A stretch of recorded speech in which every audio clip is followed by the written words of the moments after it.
Hey man, if you guys looking for the fast and cheap reliable coins on the MUT market, man, check out my sponsor, GameMS.com, for the cheapest coins on the market, man. I've been with them for 3 years, so they gotta be consistent, man. Use code BREEF for 6% off your order and build a God Squad.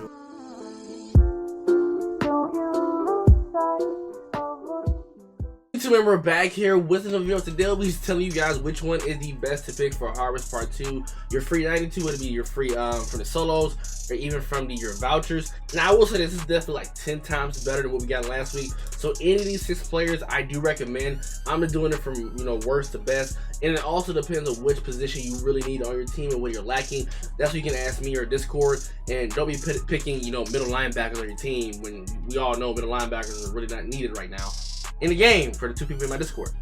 We are on the road to 11,000 subscribers, man. We're posting like 2 or 3 videos a day, and we're streaming, so we're back on this grind, man. But let's get started, man. Coming in number 6 is this Deebo Salmon. Now, we just got Deebo like a month ago from Team of the Week. This is really not a bad card. He's like what, 5'9", 5'10". But 92 speed, 93 jumping, 90 catching, 88 catching traffic, 90 spec, 89 short, 86 medium, 83 deep. Now, if you power him up, he gets a 90 threshold. If you have your go deep stuff on, that's like what? It's like what, 86? 86. So I mean, it's not really a bad card, especially if you're like a 49ers team. But I think it's a lot more better out there. I mean, like a DJ Chark was a nice budget card. But if you need a receiver, if you don't have Emmanuel Sanders, you probably could potentially go with him. But I do think there's better options out there than Deebo Samuel. I think out of the entire bunch, he may just be the worst one, just in my opinion, as far as value-wise for picking a free receiver. So that's why I kind of put him a little bit too low. Next up we have Cam Jordan, and I looked at this card again like before I actually made this video. These stats are really good for this Cam Jordan. He's also a run stopper, has really good pass rush. 80 speed, 88 excel, 88 strength, 92 tackle, 92 play rate, 92 block shake, 93 finesse move. 93 power move, I'm sorry, 82 finesse move. Not really a bad card. 92 block shedding, 93 finesse power move. I think that's pretty useful for a lot of guys, but once again, depending on where your team is located at, some of you guys may have Jack Youngblood. You might have to put Jack Youngblood at left end, which I'll look right now because I'm on my screen. You might have to put Jack Youngblood at the left outside, left end. So it really depends. I'm gonna look right now, but if you don't have a left end, if you have like Jack Youngblood or maybe Lance in the pants, so he can get right in chemistry. So if you want to slap what's the name over and put him here, do that. It shouldn't cost you that much. Just change Youngblood's chemistries. But I think this could be like a top 3 card.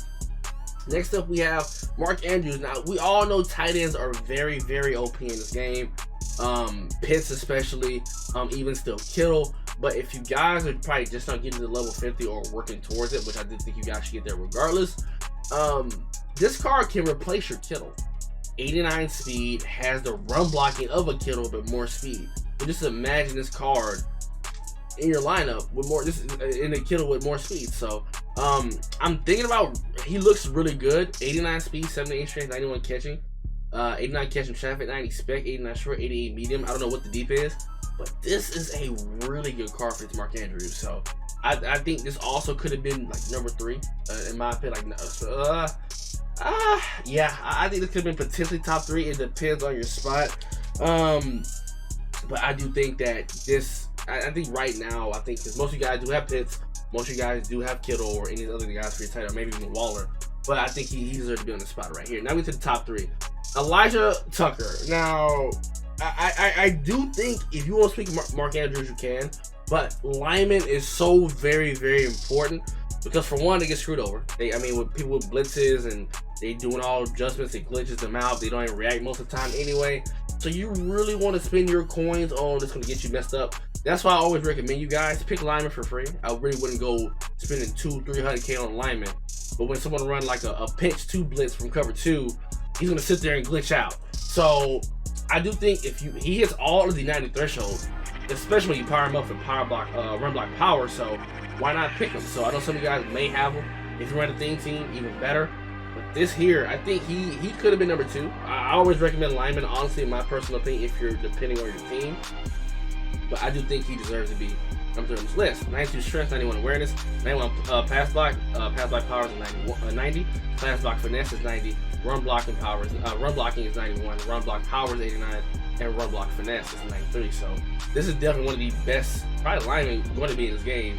he's probably gonna bring down the price of Larry Allen because of how good he is, and also for free. So a lot of people started Larry Allen, make some coins, and you pick Tucker potentially to make some profit. You guys get what I'm saying? So be on the lookout for the left guard if you need a left guard. Next up, we have 2 defensive players, which you guys probably know. Denzel Ward. Now, Kenny Moore was ass. He's not ass. Let me rephrase that. He's just short. I do not like 5'8" corner because you get dunked on so much. Ask Kevin Gates, Kevin Byard, ask Logan Ryan, ask Malcolm Jenkins, and ask Jason Porter on my team. They get dunked on so much, and it annoys me. Even though he may be like 5'10", 5'11", he has the speed.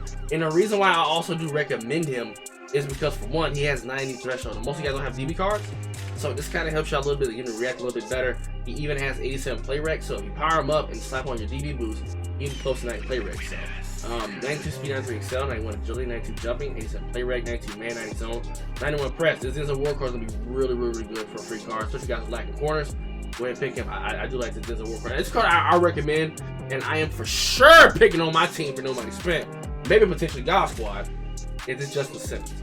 I am a Charger. They may be a division rival, but I do think this card here is going to help you guys out a little bit. 81 hit power. Yeah, do you really cause fumbles unless your ass is in house rules? Let's be honest now. But 92 speed, 91 excel, 83 tackle, 91 play rate, 93 pursuit, 83 man, 91 zone, 81 hit power. So I'm pretty sure change of direction is gonna be really good. I think it's like 85, 86 in his base elite. I'm pretty sure Denzel Ward's card change of direction will be really good as well. Because it has like an 83, so you can just imagine that big gap. Now powering them up, especially Denzel, gonna be a lot, but we're gonna see. I just think the Simmons should be able to help you guys out a little bit, because most of you guys who are no money spender budget, you guys ask my Discord, he might be, but he's probably gonna be better than, I think Chin was like what, 91. Chin's 6'3", he is 6'2", so he has some height on him. So German Chin's 91 speed, he's 92 space, so he's 94 for me. I could potentially use him to replace Chin with him. Chin has 86 com, pretty sure his com is close to 90. He has 91 zone. They have the same zone, the same speed. So if you technically don't want to get Simmons because you have Chin, you could just go with Ward or give him the other guys I mentioned, but it really depends on what you need on your team. Or potentially, you probably can move Simmons to strong safety and just power him up and make a little more training, more of a hassle. But I think this Justin Simmons card is really, really good. Now, like for value, I think it'll be Mark Andrews and Tucker, because you're really not going to replace those positions for a little bit. So I do think Elijah and Mark Andrews probably hold a little bit more weight. But if you're just looking at this overall for your team, but most of you guys are really lacking is really corners and safeties. So hope you guys enjoyed the video, man. It's just like a short video. Any questions, hit me up on Discord, Twitter, Instagram, maybe even Facebook. Let me hit you guys out, man. I'm out. Peace.